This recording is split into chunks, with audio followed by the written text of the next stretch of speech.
So I moved to Houston, Texas in 2002. It's where I met Trey 9 for the first time. I was playing his music on a station called PlanetLightForce.com. It was the precursor to Engine. And I was super immature at the time. I had a girl that I was in love with in Albuquerque. All my rapper friends and producers were still in Albuquerque. My boss was just absolutely horrible. And so I worked here for about 3 months. Quickly realized that then being on an FM station was never going to happen. It was too expensive and there wasn't any FM stations available. So I said that's a pipe dream. They're never going to be on FM. So I literally one day my boss was micromanaging me and giving me a hard time, and I got in my car and I went back to Albuquerque. 2005, I'd really made a name for myself in Christian radio. 2003, my hip hop show that I was doing on the weekends went syndicated. We were on over 200 radio stations around the world, every major market in the United States.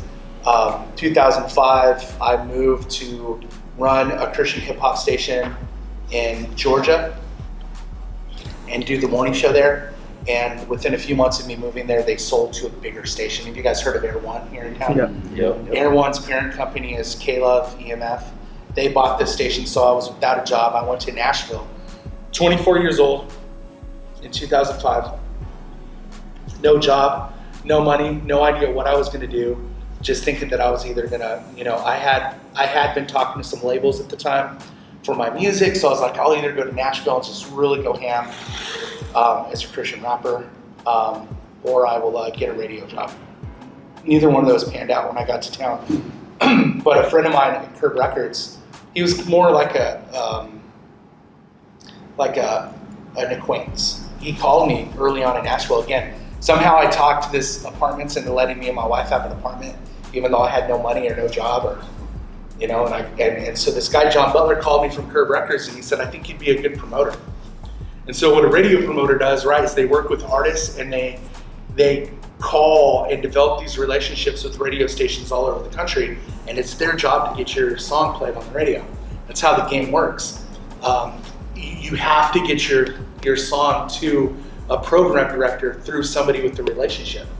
And so since I'd already built a name in Christian radio and I'd been at conferences and I'd won awards for Program Director of the Year, Music Director of the Year, On-Air Personality of the Year, all this at such an early age, when I went to Nashville and I wasn't in radio anymore, he was like, but dude, you have all these relationships. Everybody in radio knows you, who you are. He's like, why don't you try promoting a song? He said, I'm gonna give you an artist who's never been promoted at this particular format, and let's see what you can do. So I started working with this artist and we went #1 on the Billboard charts. So I was solely responsible for taking this artist and putting her #1 on the Billboard chart at this time, and her name was Natalie Grant. So then he was like, oh dang, let's try this again. So he gave me another artist, her name was Plum. Second song I ever worked, #1 on the Billboard charts. When you have 2 #1 songs in Nashville, as a promoter, you automatically become the hot commodity. Like everybody wants to work with you. That's why I've worked with every Christian artist you can imagine. I've worked with them all, Switchfoot, Casting Crowns, Toby Mac, Tomlin. I've worked with all of them. And so I didn't want to just be Chris Chicago, the radio promoter. I wanted to like start a company. I was just naive enough to think that I can make it in the music business in Nashville. and I did. I was very successful. I started a company called Shamrock Media Group. And like I said, we worked with every artist you can imagine. I was Lecrae's first radio promoter.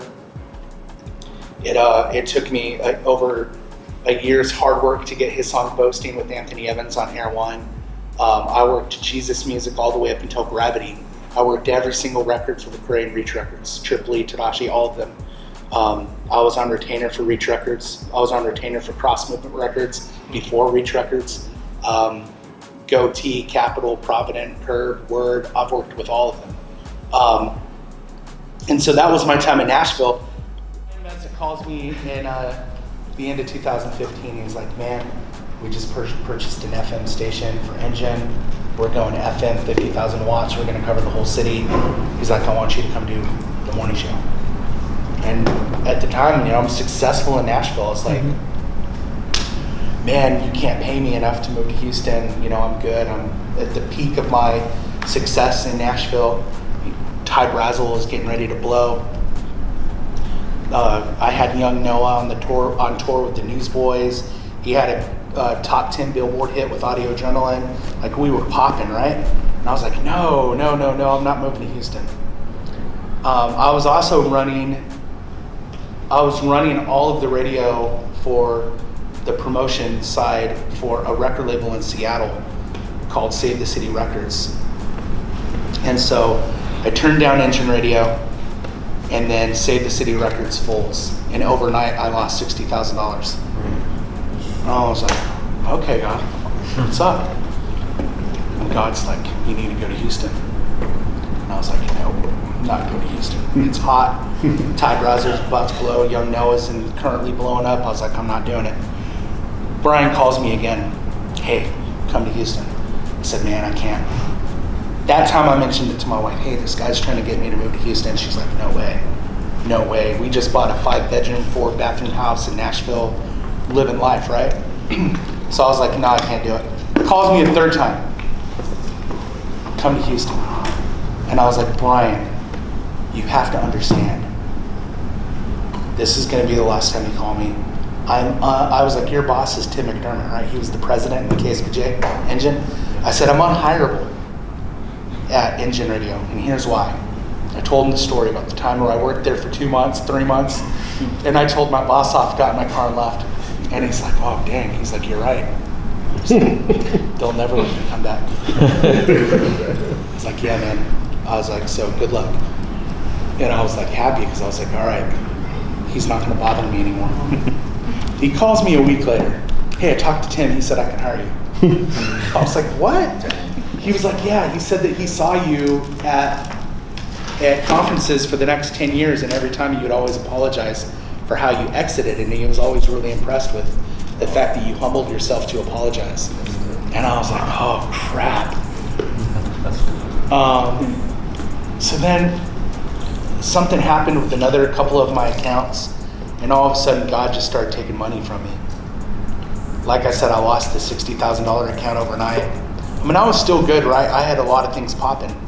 But it was enough to catch my attention to be like, okay, well, crap. Babe, let's just start walking through these doors, and if this is not God, and if God closes the door, then we'll know that it's not right. So we started walking through the doors. And HR at KSBJ calls me, and they're like, so if you had to choose from working at Engine Radio or continuing to work in the music business and manage artists, and because I told KSBJ, I said, look, if I come work for you guys, I'm not going to stop my work in Nashville. So she says, if you had to choose, I said, kind of like an ultimatum? She said, yeah, kind of like an ultimatum. I said, well, I choose Nashville. I choose managing artists. I mean, I got so much stuff happening. She says, okay, we'll hire you anyways.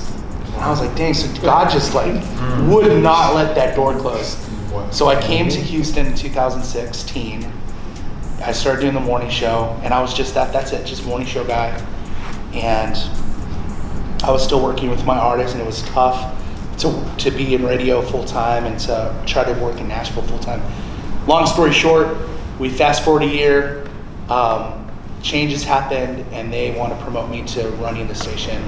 The guy who hired me left, and so in order for me to take that job, I knew, no one asked me to, but I know it's a conflict of interest for me to represent artists, but then also choose the music and choose what happens with those artists on Engine. So I cut it all.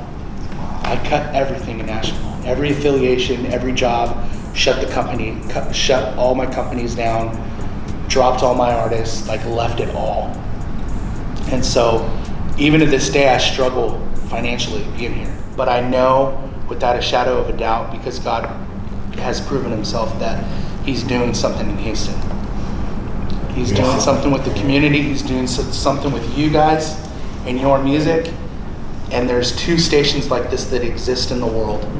And we're blessed to have it in Houston, Texas. And so I made the sacrifice to come work at Engine because I know that it's changing lives and that it's impacting lives and it's impacting our children.